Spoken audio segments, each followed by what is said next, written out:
Good morning students, here is Seema Sharma, PGT Biology from Surya School. Okay students, we will start our chapter, that is our environment, chapter number 5. And in this chapter we will discuss about the role of environment in our life, right? As you know, in our solar system life exists only on earth.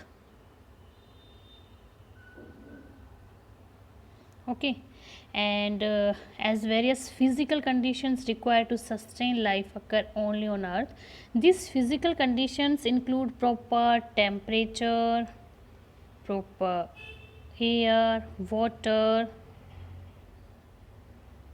and soil, so we can survive over here.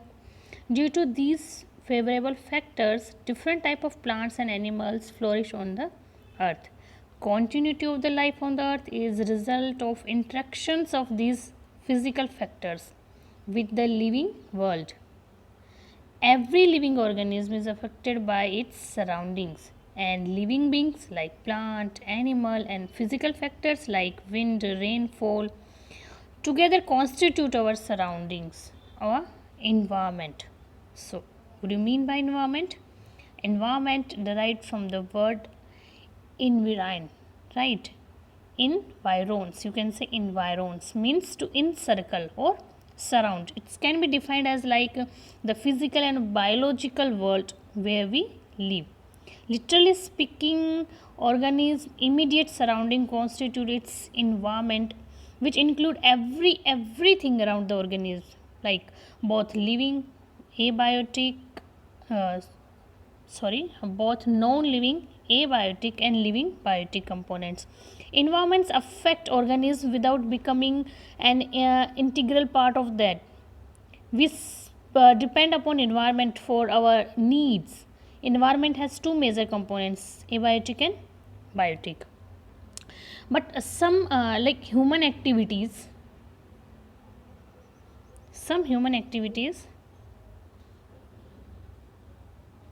is destroying our environment. They are thrown the material into the environment, and these waste cause pollution like air pollution, water pollution, and soil pollution. The waste materials produced are two main types. The waste are main two types, that is biodegradable and non-biodegradable. Biodegradable waste means are the waste that can be decomposed by the bacteria, and we can change it into a harmless substance, right? It's a harmless substance like vegetables, fruit, pulses, cereals, animal bones, animal dung.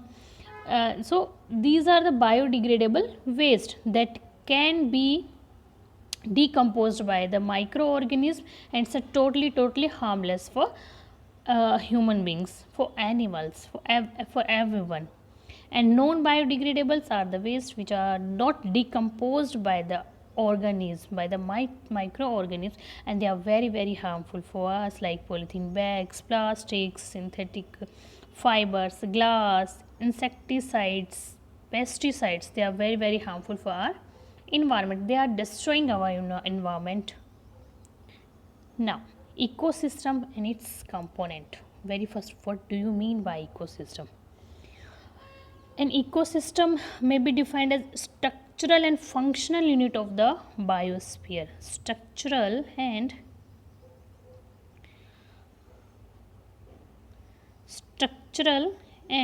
functional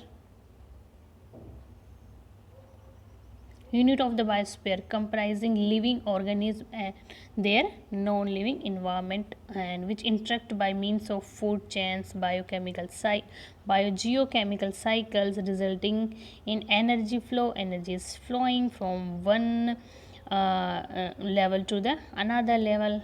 Biotic diversity, material cycling to form stable cell supporting systems, all are included in ecosystem.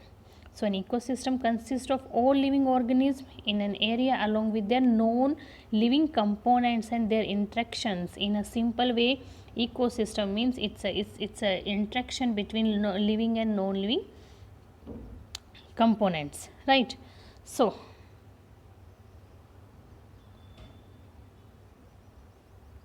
Natural ecosystems. There are different type of ecosystems. So we are discussing first natural ecosystem. Natural ecosystem means these ecosystems operate in the nature by themselves without any human interference. If I'm talking about a common examples of natural ecosystems, they are pond, right, desert, grasslands, mountain, lakes, rivers, oceans. They are all are natural ecosystems. They are made by themselves without any interference of the human beings. And what about the artificial ecosystem like garden, park, crop field, aquariums, zoo? These are maintained by the man, hence are called termed man-made or man-engineered ecosystem. In these ecosystem, man maintain and disturb the natural balance by the addition of energy, plant manipulations, right? Like total interference of human being.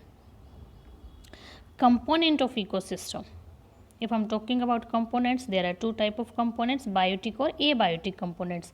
In biotic components, we are including the living components, right? Like plant, animals, microorganisms. They consist of producers, consumers and decomposers. Like the living organisms present in ecosystem form the biotic component. Regarding the mode of obtaining food, and the organisms occurring in the ecosystem are classified into three main categories. We can classify it into three main categories, right? Producers, consumers and decomposers. Producers are the green plants, right? They are producing their food on by the process of photosynthesis, right? Producers are organisms that can produce their food using simple inorganic components. These include all green plant, blue green algae, some bacteria and free floating autotrophs microorganisms called phytoplankton, right? So they are autotrophs. If I'm talking about consumers, these are the mainly the animals. They are unable to synthesize their own food, therefore they utilize material and energy stored by the producers and eat other organisms. They are known as a heterotrophs. Like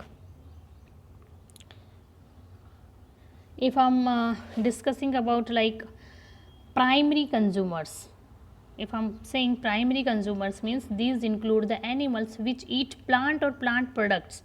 They are called herbivorous or primary consumers like cattle, deer, goat, rabbit, like this.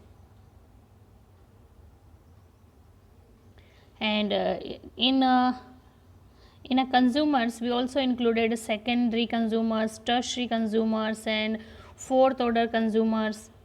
And if I'm talking about decomposers, are microorganisms which decomposes dead plant or animals, right? It includes bacteria and fungi. They obtain food from the organic material of dead producers like plant or consumers like animals and their waste products as well.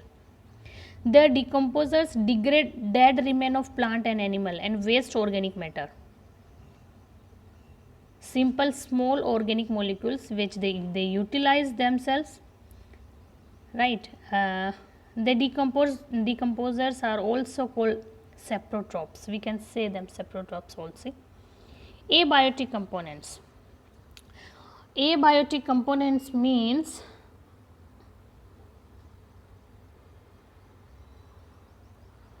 non-living components like air, water, soil, sunlight, temperatures. Like inorganic, if I'm talking about an inorganic substance like carbon, nitrogen, oxygen, calcium, phosphorus, and their compounds like water, carbon dioxide, and organic compounds like carbohydrate, protein, lipid, nucleic acids, and climatic factor. If I'm talking about climatic factor that are included in a abiotic components means in a non-living components. So they are temperature, humidity, wind, rainfall, water, all are included in a abiotic factors. Okay, it's a very important, that is food chain. A food chain is a flow of food energy from one organism to the next organism, like from the producers to the primary consumers, secondary consumers, as I discussed earlier. Like here you can see actually, grasses are the producers.